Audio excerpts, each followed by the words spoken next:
خامد آئے دن جناب چھوٹے چھوٹے معاملات کے اوپر طلاق کی دھمکیاں لگاتے پھریں، گالیاں نکالیں بیویوں کو، اور پھر وہ خامد یہ ڈیمانڈ کریں کہ وہ جا کے اپنے بھائیوں سے جا کے جداد لیں، تو سر وہ کیسے لیں گی؟ وہ کبھی بھی نہیں لے سکتی، کیونکہ وہ کہتی ہیں کہ کل کو ہمارے پاس ایک ٹھی اویلیبل ہو، ایک ہمارے پاس پلیٹ فارم اویلیبل ہو، کل کو یہ ہمیں نکال دے تو ہم واپس تو جا سکیں۔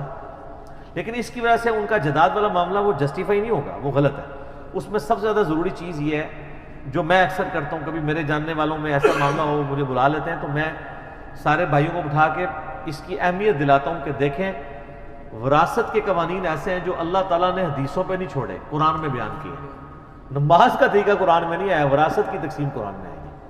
اس سے ذرا اس کی امپورٹنس کا اندازہ کریں، اور اللہ تعالیٰ کتنا سٹرکٹ ہے، اور بار بار اس میں کہتا ہے یہ اللہ کی حدیں ہیں، اس کا خیال رکھیں۔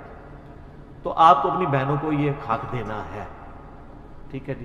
یہ بھائیوں کو پہلے سمجھانے کی ضرورت ہے، اور ان کو بتائیں، بخاری اور مسلم دونوں میں حدیث ہے، جس نے ایک بالشت زمین، ایک بالشت 9-10 انچ بنتی ہے، کسی کی دبا لی، زمین و آسمان کا توق، 7 زمینوں کا توق اس کے گلے میں ڈالا جائے گا قیامت میں۔ یہاں تو پورے پورے مربع دبا لیتے ہیں۔ سعید ابن زید کے بارے میں آتا ہے کہ ایک عورت جس کا نام تھا اروا، چلیں آج یہ بھی آپ ایک بار لیں، ایک لفظ ہے عروہ، عین کے ساتھ اور اوپر پیش، عروہ یہ مردوں والا نام ہے، ایک الف کے ساتھ ہے اور زبر ہے، اروا یہ عورتوں والا نام ہے۔ اروا نامی ایک عورت تھی، بخاری مسلم دونوں میں آتا ہے، مشکات میں بھی آپ کو 30 جلد میں وہ صحابہ کی کرامات والے چیپٹر میں مل جائے گا۔ اس نے مروان بن حکم گورنر مدینہ کے دربار میں سعید ابن زید حضرت عمر کے بہنوئی، عشرہ مبشرہ میں سے، اور یہ وہی ہیں جو عشرہ مبشرہ والی حدیثیں بھی سناتے ہوتے تھے آل امیہ کو جا کے، یہ وہ سعید ابن زید، ان کے خلاف مقدمہ ایک عورت نے کیا کہ اس نے میری زمین دبا لی، ٹھیک ہے؟ جب مروان بن حکم کے دربار میں پیش ہوئے حضرت سعید ابن زید، تو بخاری کے الفاظ ہیں، انہوں نے جب پوچھا کہ آپ نے اس کی زمین دبائی ہے، انہوں نے کہا کہ میں کسی کی زمین دباؤں بعد اس کے کہ میں نے رسول اللہ سے یہ خود سن رکھا ہے کہ جس نے ایک بالش زمین بھی کسی کی دبائی 7 زمینوں کا توق اس کے گلے میں ڈالا جائے گا، کیا رسول اللہ سے یہ بات سن کے بھی میں کسی کی زمین دبا سکتا ہوں؟ ہائے ہائے، آپ حدیثیں سن کے مجھے پھینکتے رہے۔ تو اس نے کہا بس میں اس سے زیادہ نہیں، آپ نبی کے صحابی ہیں، آپ کا یہ کہنے کافی۔ انہوں نے کہا بس نہیں نا، ان کا یا اللہ اس کو موت دینا اپنی زمین کے اندر ذلیل و خوار کر کے، بدوا دے دی ادھر اس عورت کو، اور یہی ہوا۔ کچھ عرصے بعد وہ اندھی ہو گئی اور اپنی زمین میں ہی، اس زمین میں ہی پھرتی تھی جس کا الزام لگایا ہوا تھا حضرت سعید ابن زید کے اوپر، اسی میں پھرتی تھی اور بار بار کہتی تھی کہ مجھے بدوا لگ گئی سعید، مجھے بدوا لگ گئی سعید کی۔ اور ایک دن اسی طریقے سے اسی زمین میں گھوم رہی تھی، وہاں پہ ایک کنواں تھا، اس میں اونی جا کے گری اور ادھر ہی مر گئی، وہی اس کی قبر پر۔ یہ بخاری کے الفاظ ہیں، ایک صحابی کی بدوا لگ گئی۔ تو اس میں یہ الفاظ ہیں کہ یعنی ایک بالش زمین۔ تو اب جن لوگوں نے پورے پورے مربع جدادیں مکان دبائے ہوئے ہیں بہنوں کے، تو بہنوں کو چاہیے کہ اپنے بھائیوں کی آخرت کی فکر کرتے ہوئے ان سے ہی مال لیں، اور یہ خالی معاف کر دینا یہ کوئی حل نہیں ہے۔ انگور کھٹے ہیں، وہ معاف اس لیے کرتی ہے کہ ملنے کوئی نہیں ہے، اور جو بھائی کہتے ہیں نا جی وہ معاف کر دیا، ان کو کہ اس طرح نہیں نا، آپ جداد میں سے پیسے نکالیں، جو ان کا 8-10 لاکھ روپیہ بنتا ہے وہ ان کی تلی پہ رکھیں، اس کے بعد ان کو کہیں وہ آپ کو گفٹ کریں۔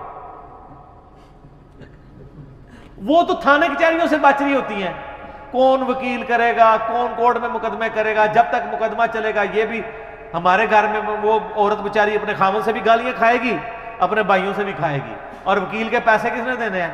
خامن نے۔ تو وہ تو بیچاری 2 چکی کے پاٹوں کے درمیان پس جائے گی، وہ کہتی ہے جان ہی چھڑاؤ،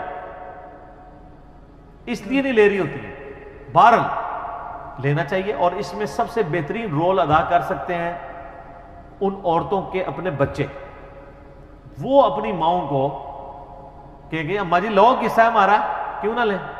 خامن کہے گا تو ذرا عورتوں کو ویسے ہی برا لگ جاتا ہے کہ وہ یہ اپنے چکر میں ہے۔ اولاد تو کہہ سکتی ہے، اور یہ اس کا حق ہے۔ جب بخاری مسلم میں حدیث ہے، آپ کو یہ اجازت نہیں اللہ نے دی ہے کہ آپ اپنے 1/3 مال سے زیادہ کسی کے لیے وصیت کر دیں، اور اپنی اولاد کے لیے آپ نے چھوڑ کے مرنا ہے.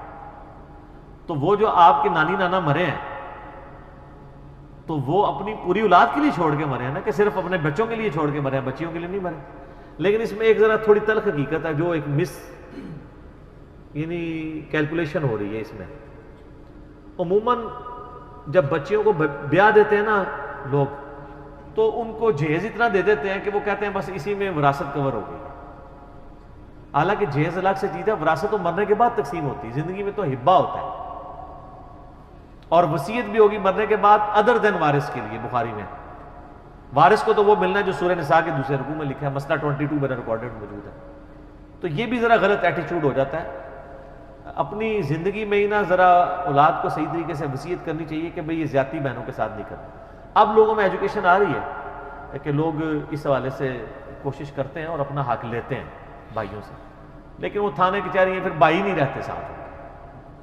بھائی بھی دیکھو کڈی پیڑی شہر ہے کہ وہ بہن جو حق مانگ رہی ہے اس کے اگینسٹ کبھی آپ بہنوں کو نہیں دیکھیں گے کہ وہ اپنے بھائیوں کے ساتھ برا سلوک کریں.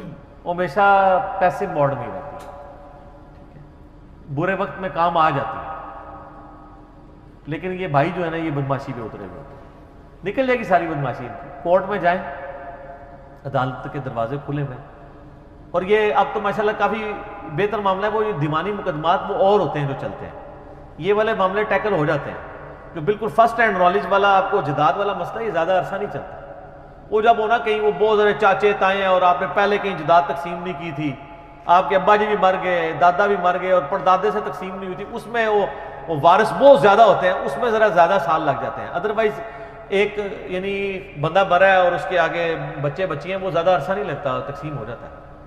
اور اس میں سب سے آسان طریقہ یہ ہے کہ جداد کو بیچ کے رقم میں لیکویڈیٹ کروایا جائے اور پھر تقسیم کی جائے.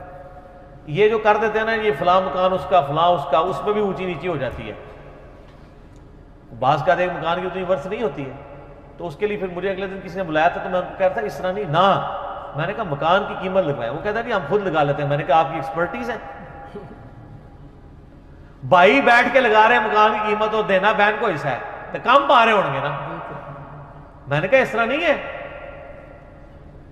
یہ اس کی فیلڈ کے ایکسپرٹ 3-4 پراپرٹی ڈیلر بلائیں, وہ اس کی ریئل ویلیو آئیڈینٹیفائی کریں کہ یہ اتنے کا بکے گا, اس قیمت کے اوپر اپنی بہنوں کو دیں. یہ نہیں کہ مکان 27 لاکھ ہے اور ایک بھائی کہنا چلو جی میں 15 لاکھ کا خرید لینا. اے کردا ہے ایک وچ بڑا بدماش جڑا ہوندا ہے نا, وہ کہنا جی چلو میں خرید کے باقی بہنوں کو میں حصہ دے دیں گا. وہ بدماش یہ کرتا ہے, وہ 25 لاکھ کا مکان 15 لاکھ کا لے لیتا ہے. ایک یہ احسان بھی کرتا ہے کہ جی چلو گھر ہی رہ گیا جی, ابا جی دی دیکھو جی جداد گھر دی نشانی گھر رہ گئی. اور نشانی کے جناب وہ ابا جی دی روح پہ تڑپانا ہوتا ہے, گھر دی نشانی گھر رہ گئی ہے. بہنوں کے پاس اتنا پیسہ نہیں ہوتا کہ وہ 15 لاکھ کا خرید لیں, یا اگر وہ خریدنا بھی چاہیں تو وہ بیچاری پھر بھی پیسے موڑ میں رہیں گی, بھائیوں کے نیچے ہی دبی رہتی ہیں.